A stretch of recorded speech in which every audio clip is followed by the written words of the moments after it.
Soyez des nôtres. Passeport 1225, lundi 17h30 sur TV Rogers.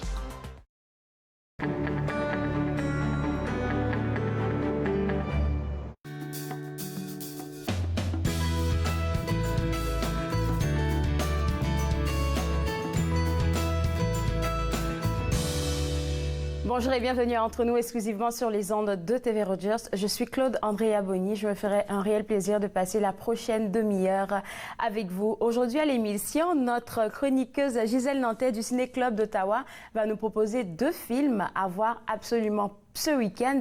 On va aussi parler du fonctionnement de la télémédecine au sein de l'hôpital Montfort avec un médecin qui exerce comme ça. Elle va nous donner plus de détails. Et tout de suite, pour commencer, j'ai Madame Nicole Beauchamp d'Unique FM au téléphone.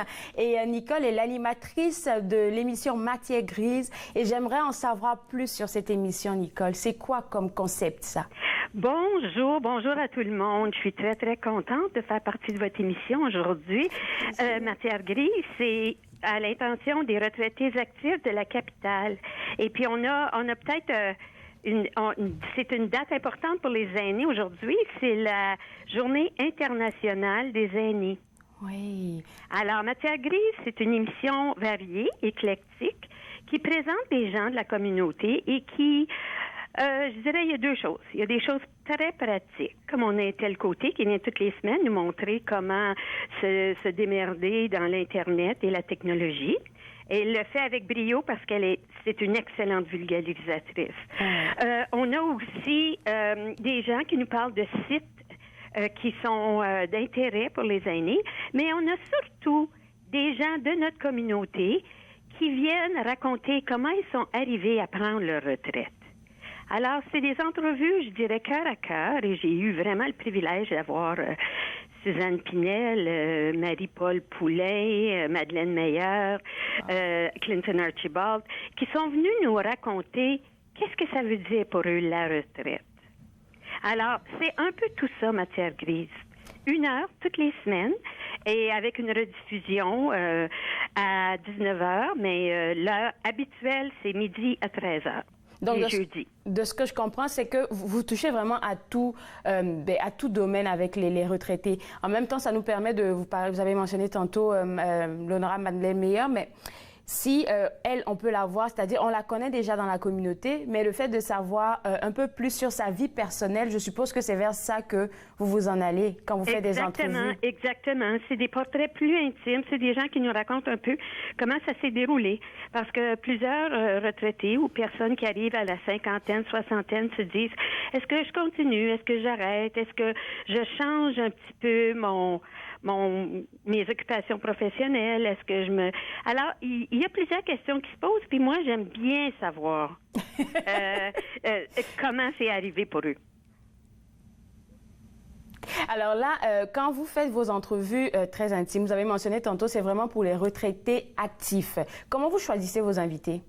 Oh, les invités, il y a tellement une pléiade de personnes qui ont du cœur, du cran, qui ont fait des choses dans la communauté. J'ai l'âge vénérable de 65 ans, donc j'en connais plusieurs de ces personnes-là. Alors, je pige dans mon réseau. Je regarde un peu l'actualité. Je parle à des gens. Quand je suis bloquée, j'appelle des gens qui ont des réseaux encore plus vastes que le mien. Et j'ai souvent des conversations avec mon collègue Michel Picard, que j'apprécie beaucoup et qui anime l'émission d'après-midi ici à Unique. Et puis, ensemble, on trouve des invités intéressants, mais c'est pas un problème. J'imagine, parce que vous avez forcément un bon réseau, ça fait très, très longtemps que vous œuvrez, dans la communication corporative. Fait que je suis pas mal sûre que vous avez une panoplie de personnes à qui penser.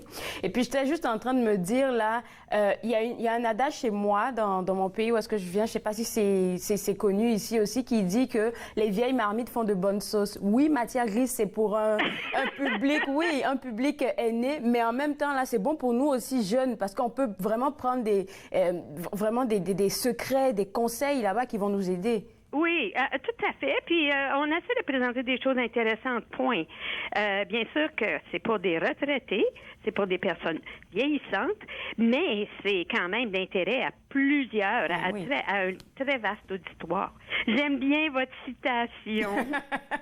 Alors, comment vous êtes arrivé à Unique FM en septembre 2019 pour lancer cette émission? Comment ça s'est fait? Je travaillais déjà à Unique FM aux ventes et j'avais vu des gens faire des émissions. Puis ça m'intéressait. Puis un jour, quelqu'un a quitté et la directrice générale d'alors m'a dit qui serait la meilleure personne pour faire une émission pour les personnes âgées. Et moi, j'ai dit moi. Mais j'ai dit très, très spontanément. C'est un désir que j'avais depuis longtemps. Je suis peut-être pas la meilleure. J'ai une voix chevrotante et puis des fois, j'oublie des choses. Puis je passe d'une affaire à l'autre. Puis j'explique pas très bien. Mais je pense quand même avoir la sensibilité à la communauté qu'il faut avoir. Et puis connaître. Aujourd'hui, par exemple, mes invités, c'est Mariette Carrier-Fraser, Ethel Côté, une enseignante à la retraite qui s'appelle Marcel Boulanger et Ginette Gratton, qui est une collaboratrice de l'émission et que vous connaissez très bien chez Rogers. D'ailleurs, Ginette, c'est une habituée de l'émission. Alors, il y a des chroniqueurs réguliers et puis il y a des personnes qu'on invite comme ça à chaque jeudi, c'est ça? Oui, mais mon cadre est très, très souple. Parfois, j'ai juste 2 entrevues cœur à cœur, très longues. Cette année, j'ai un petit peu plus de chroniqueurs, ça varie. C'est vraiment une formule, puis Unique FM permet ça. Puis si je peux lancer un appel, Unique FM, c'est je ne veux pas appeler ça un jouet. C'est pas un jouet. C'est quelque chose de magistral. C'est un privilège d'avoir un réseau comme Unique FM. Il faut que plus de personnes s'en servent, viennent faire des émissions, participent aux émissions déjà là, proposent des projets. C'est à nous, Unique FM. Alors, moi, j'en ai pris un petit bout pour les aînés franco-ontariens. Alors, une très belle invitation lancée par Mme Beauchamp pour les gens qui nous écoutent en ce moment. Merci beaucoup et puis bonne chance pour votre émission. Ça commence dans, je dirais, 1 heure. Je vous laisse vous préparer. Ça commence à midi pile. Alors, allez au 94.5, soit Unique FM sur votre site Internet, sur l'Internet, ou bien vous syntonisez 94.5 et vous pourrez écouter Matière Grise. Bonne chance. OK, merci. Au revoir. Alors, comme elle a mentionné, c'est très facile. Vous pouvez même visiter le site web www.uniquefm.ca pour avoir plus de renseignements et écouter son émission Matière Grise qui est diffusée tous les jeudis à midi et rediffusée à partir de 19h les jeudis aussi. Vous savez que tout le monde entier a basculé dans le côté virtuel et l'hôpital Montfort aussi l'a fait. Maintenant, ils sont en télémédecine depuis un bon bout de temps et j'ai envie de demander tout de suite là, à notre infirmière Judith Boileau comment ça se passe là-bas en télémédecine à l'hôpital Montfort? Bon matin, je suis très contente de participer ce matin et de vous parler un petit peu plus de la télémédecine. Donc, c'est définitivement un moyen qu'on utilise pour pouvoir définitivement assurer les suivis et continuer définitivement à donner des soins à nos patients. Donc, on est très, très content là, de pouvoir avoir un moyen autre dans cette période de COVID. Et j'étais un peu curieuse de savoir comment ça évoluait en fait dans le monde de la médecine. Et puis je regardais des articles hier et puis même ce matin qui disaient que la majorité, en tout cas de ceux qui ont répondu au sondage, des Canadiens étaient satisfaits du mode virtuel de la télémédecine ici. Oui, complètement. Je suis présentement en train de travailler avec 2 infirmières étudiantes à l'Université d'Ottawa et ils sont en train de faire une revue de littérature depuis COVID du mois de mars. Et au niveau de la revue de littérature comme telle spécifiquement, oui, c'est vraiment positif là, par rapport aux patients. C'est assez nouveau pour tout le monde, surtout en cette situation-là, la télémédecine. Et nous, on a envie de savoir, est-ce que c'est aussi efficace que d'aller voir son médecin en présentiel? Ce qui est vraiment important, c'est toujours à savoir quel genre de rendez-vous est-ce que c'est que vous avez besoin. Quelle est la raison d'être de vous présenter chez votre médecin? C'est certain que si vous avez besoin de subir une chirurgie ou quoi que ce soit, c'est peut-être pas le moyen à prendre. Mais définitivement, si vous avez une problématique comme telle où vous avez besoin de faire un suivi avec votre médecin, un exemple, c'est vraiment, admettons, un suivi de diabète.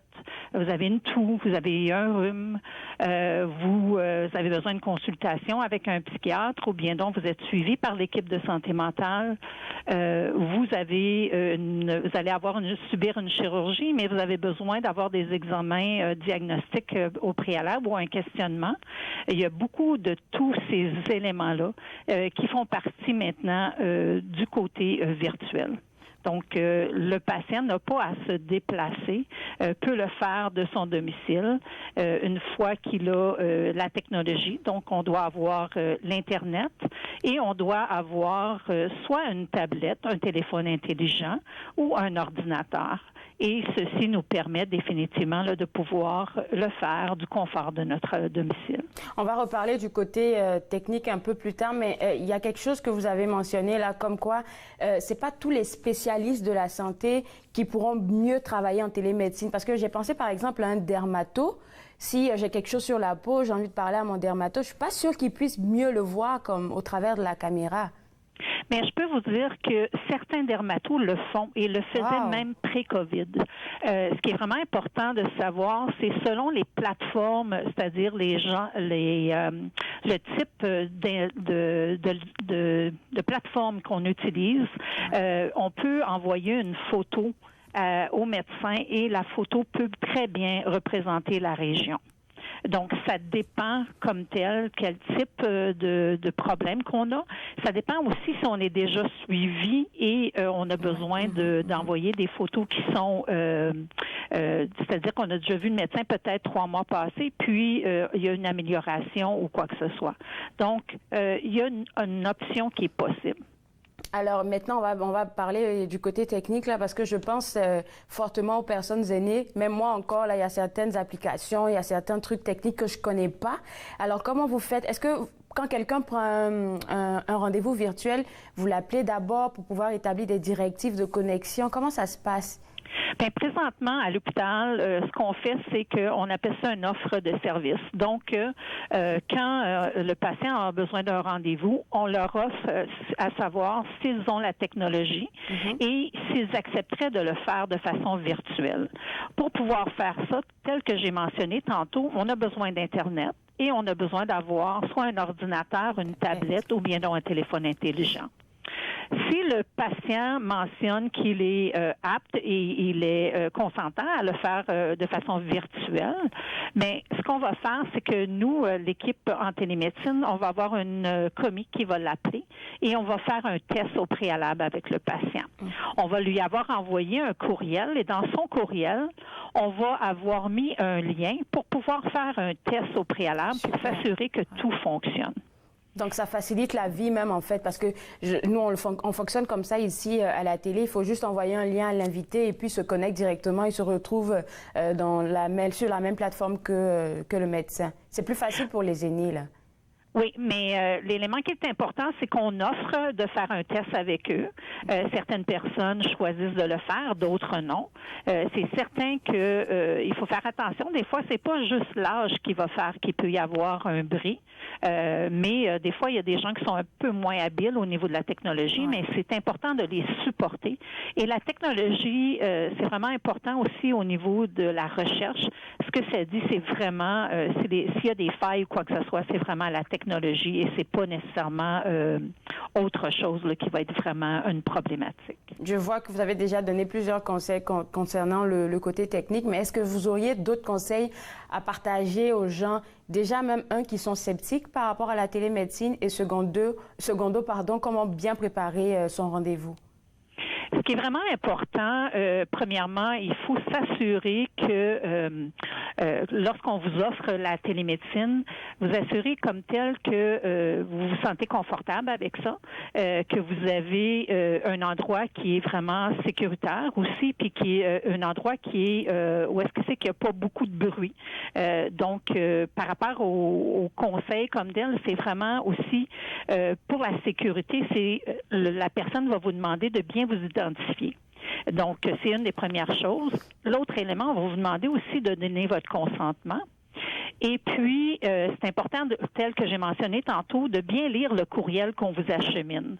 Parce que dans le courriel, il va y avoir des instructions, puis il va y avoir la façon de faire pour pouvoir vous aider à vous préparer.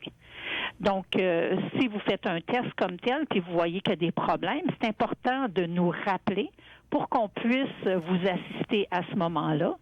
Et la même chose, ayez toujours un papier et un crayon. Ça va toujours rester pour votre entretien parce qu'on va peut-être vous donner des conseils ou des informations qui vont être nécessaires.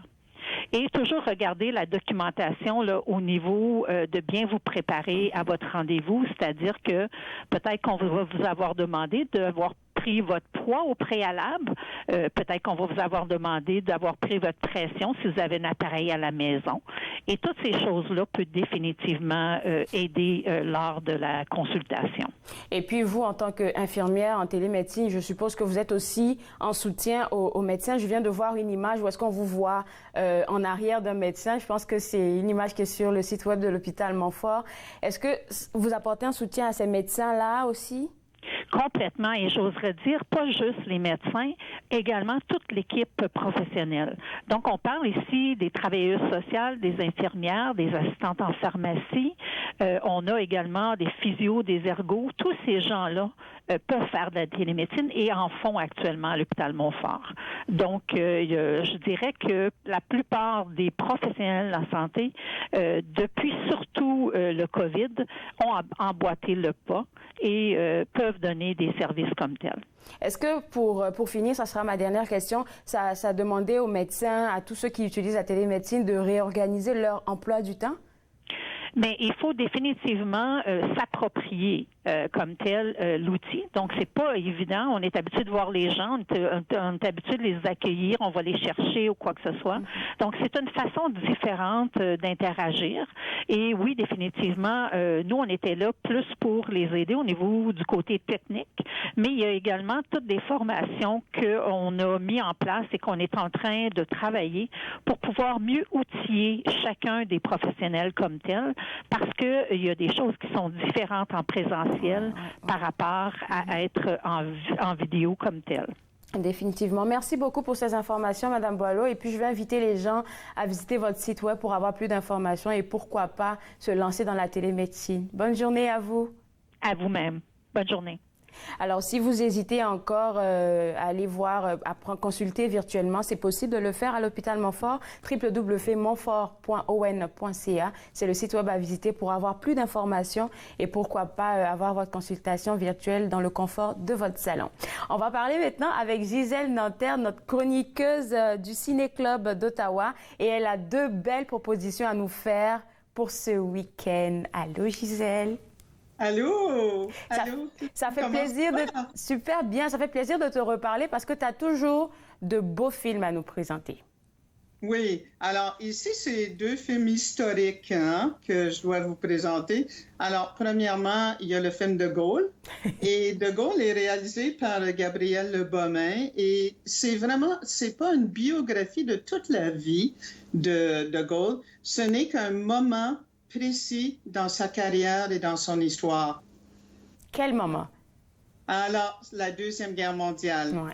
Alors, au début du film, alors, premièrement, il faut dire que ce film est interprété par Lambert Wilson, qui a vraiment la silhouette là, pour faire la grandeur et la silhouette, la taille et la silhouette avec son gros pif là, pour faire De Gaulle. Et il l'interprète extrêmement bien. Alors, il fait De Gaulle, mais on montre De Gaulle avec sa famille aussi, avec sa femme Yvonne, avec ses deux enfants. Et sa plus jeune, Anne, elle était trisomique. Je savais pas ça. Non, c'est ça, on apprend plein de choses sur sa vie. Et au moment où le film éclate, ben, c'est la guerre. Les Allemands vraiment arrivent avec les blindés. Ils vont rentrer dans Paris bientôt. Et alors, Charles de Gaulle devient général et il est nommé sous-secrétaire d'État. Et il doit aller à Londres pour négocier l'entente avec Churchill. Et c'est ça qui a sauvé la France. Parce que à ce moment historique-là, Pétain, lui, voulait avoir une médiation, voulait avoir C'est mais Charles de Gaulle, lui, avait dit non, il faut se battre, il faut reprendre notre pays. Et donc, il est allé à Londres et il a négocié avec Churchill, qui est vraiment bien joué aussi, là, et très convaincant, plein d'esprit. Et là, il doit, pour leur participation. Et si vraiment l'Angleterre n'avait pas participé, la France serait perdue. Ouais. Mais ce qui arrive en plus, c'est que comme il est à Londres, bon, les Allemands rentrent dans Paris. Sa famille et ses enfants doivent fuir. C'est l'exode. Donc, ils doivent survivre. Ils sont sur les routes de France. Il y a des bombardements. Il y a des militaires partout. Ils doivent se sauver. Et surtout avec leur petite dernière qui a à peu près 10 ans à ce moment-là et qui est trisomique, qui est vraiment démunie. Et donc, De Gaulle va essayer de les sauver. Mais ça crée un certain suspense parce qu'on alterne entre sa famille qui est en France et qui fuit et lui qui est à Londres et qui est en train de négocier la participation des Anglais pour sauver la France. Et c'est lui, vraiment, Charles de Gaulle, qui a créé la résistance française. Parce que comme il ne s'entendait pas avec Pétain, il était un général rebelle, exilé à Londres. Il n'avait pas le droit de revenir en France. Et c'est incroyable quand on pense que plus tard, il est devenu président de France. C'est ça. Alors, il est rebelle, il est exilé et il doit tirer des ficelles de Londres pour essayer de sauver la France. En tout cas, ça montre comment s'est passée la Deuxième Guerre là, sous un nouvel angle. Sous un nouvel angle et surtout, ce que j'ai vraiment aimé, c'est que sa femme est jouée par Isabelle Carré et elle est vraiment excellente. Elle s'occupe de ses enfants. C'est une femme de tête, mais c'est une femme qui a une certaine responsabilité, qui va s'occuper de ses enfants, qui va essayer de trouver un bateau pour pouvoir fuir. Et finalement, ils vont embarquer, mais ils sont dans un bateau et à ce moment-là, il y a des bombardements dans l'Atlantique. Alors, ça aussi, ça crée beaucoup de suspense parce qu'elle est avec ses enfants, sa gouvernante, sa fille Anne, et ils ne savent pas s'ils vont pouvoir rejoindre leur père, là, Charles de Gaulle. Alors, ce film, est-ce qu'il a à l'affiche dans un cinéma? Alors, il joue en ce moment au Cinéma Neuf, au Star City. Alors, il joue en ce moment. Et il va prendre l'affiche au Bytown la semaine prochaine. Est-ce que tu sais comment ça se passe dans les cinémas? Oui, dans les cinémas, c'est vraiment difficile en ce moment. Au Québec, ils ont droit, je pense, à 100 personnes par salle. Avant, c'était 250, mais ils ont réduit à 100. Mais en Ontario, c'est terrible. Parce qu'en Ontario, ils ont seulement droit à vendre 50 places par salle. Et alors, ils sont vraiment isolés. Ils ont mis, par exemple, des genres de rubans jaunes pour bloquer des sièges. Et quand vous allez dans la salle, vous pouvez vous asseoir, mais il faut porter le masque pour rentrer au cinéma. À chaque fois que vous êtes en contact avec des personnes ou vous croisez des personnes, il faut porter le masque. Si vous êtes assez isolé des gens dans la salle, et ils sont vraiment tous bloqués, les sièges sont bloqués, mais c'est tellement... Alors là, on peut enlever le masque puis jouir du film, et c'est tellement une expérience vibrante que de pouvoir s'asseoir dans une salle et regarder calmement un film sans être interrompu par des annonces ou les enfants qui rentrent du travail ou qui rentrent de l'école. Vraiment pouvoir s'asseoir et apprécier un film. Oui, ça nous avait manqué, ça. Le deuxième film dont tu nous parles aujourd'hui, c'est Petit Pays. Et ça aussi, ça nous permet de voir cette guerre qu'il y a eu au Rwanda sous un nouvel angle. Oh oui, sous un nouvel angle. Alors, ce film-là est réalisé par Éric Barbier. Et Éric Barbier était... c'est un cinéaste connu. C'est lui qui avait fait La promesse de l'aube avec Charlotte Gainsbourg et Pierre Niney, qui racontait la vie de Romain Gary. Je ne sais pas si tu te souviens de ça, on l'avait critiqué à l'émission. Alors, non. Alors, c'est un très beau film. Et là, c'est un film plus intimiste. Alors là, au lieu de faire la biographie d'un grand personnage, il va adapter un roman qui a été écrit par le rappeur qui vient du Burundi, mais qui est exactement comme le personnage principal. Donc, il est moitié français, moitié rwandais, mais il est né au Burundi. Alors, il est moitié petit. Et donc, lui a écrit un roman qui a gagné le prix Goncourt des lycéens. Donc, il était un jeune rappeur qui a gagné le prix Goncourt des jeunes. Et son roman a été vendu a été traduit en 40 langues. Et ça fait un de ça. Donc, jeune rappeur qui écrit un roman basé sur sa jeunesse. Donc, Éric Barbier va prendre le personnage principal, s'appelle Gabriel. Il a 10 ans. Il habite au Burundi. Et c'est vraiment un paradis à ce moment-là. C'est en 1993, un an avant le génocide. Et là, on rencontre ses amis. Et ses amis sont moitié-moitié. Il y a, lui, par exemple, est franco-tutsi et quelques-uns de ses amis sont hutus et ils s'entendent bien, ils vont faire des mauvais coups, ils vont voler des mangues et puis ils vont ensuite aller dans les rues les vendre à des gens dans des autos, ils vont se baigner, c'est vraiment un paradis. L'enfance heureuse. Oui, l'enfance heureuse avec son père français qui est joué par Jean-Paul Rouve, sa mère qui est rwandaise et sa petite sœur Anna qui est donc franco-rwanaise aussi. Et donc c'est vraiment un paradis, on est dans un paradis heureux, plein de couleurs, plein de musique, plein de belles verdures et de nature. Et puis, tout d'un coup, bon, les choses vont shifter. Ils vont aller, par exemple, sa mère va les amener au mariage de son frère à elle, qui s'appelle Pacifique. Imagine, son nom s'appelle Pacifique et il va devenir militaire. Alors, ils vont à Kigali parce que la plupart de sa famille est là. Et ils vont assister à un beau mariage coloré, musical, joyeux. On fête l'amour. Mais ensuite, quand ils reviennent au Burundi, il y a déjà des troupes sur les rues, il y a déjà des massacres.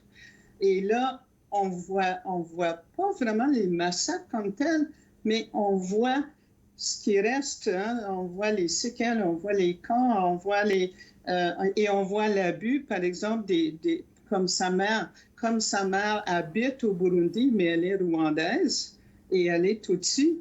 Il va nous rester 40 secondes là. Et ce film, il est à l'affiche où? On va même pas donner trop de détails là. Oui. Alors, c'est un film qui est puissant parce que tout est vu à travers les yeux de Gabriel qui va découvrir l'horreur et l'enfer. Et ça joue, je pense que ça joue au Cinéma Neuf, mais ça va prendre l'affiche demain au Bytown. Et c'est un film qui est tellement émouvant parce qu'on voit tout ça à travers les yeux du jeune Gabriel. Merci beaucoup, Gisèle. On se voit une prochaine fois pour tes suggestions. Bonne journée. Et merci, c'était un plaisir. Alors, pour vous autres à la maison, suivez ces films-là. Si vous avez envie de programmer quelque chose pour ce week-end, vous avez 2 films à voir. On se voit demain à partir de 11h parce qu'on aura plein d'informations encore à vous partager. À demain!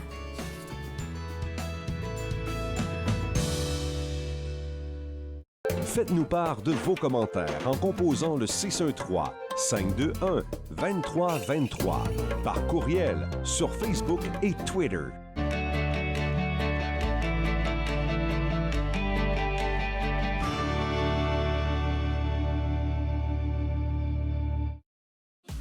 Cette semaine, à Nathan Parle, Jackie Leduc nous parle de sa nouvelle formule pour son studio de yoga et Cassia Jean nous parle de l'événementiel dans cette ère de pandémie. Nathan Parle, mercredi 20h, sur TV Rogers. Les commerces, les restaurants et les services locaux d'Ottawa font partie importante de notre tissu urbain. Nous pouvons les aider en ces temps difficiles. Commandez chez eux en ligne, achetez des chèques cadeaux à utiliser plus tard, commandez des repas à emporter ou à livrer, démontrez votre soutien sur les réseaux sociaux. S'il vous plaît, faites-le aujourd'hui. En savoir plus, visitez ottawa.ca/acheter local. À l'émission Court-Circuit, on rencontre l'artiste acadienne Joanie Benoît, une artiste authentique et un talent à découvrir. Soyez au rendez-vous. Court-Circuit, vendredi 21h sur TV Rogers.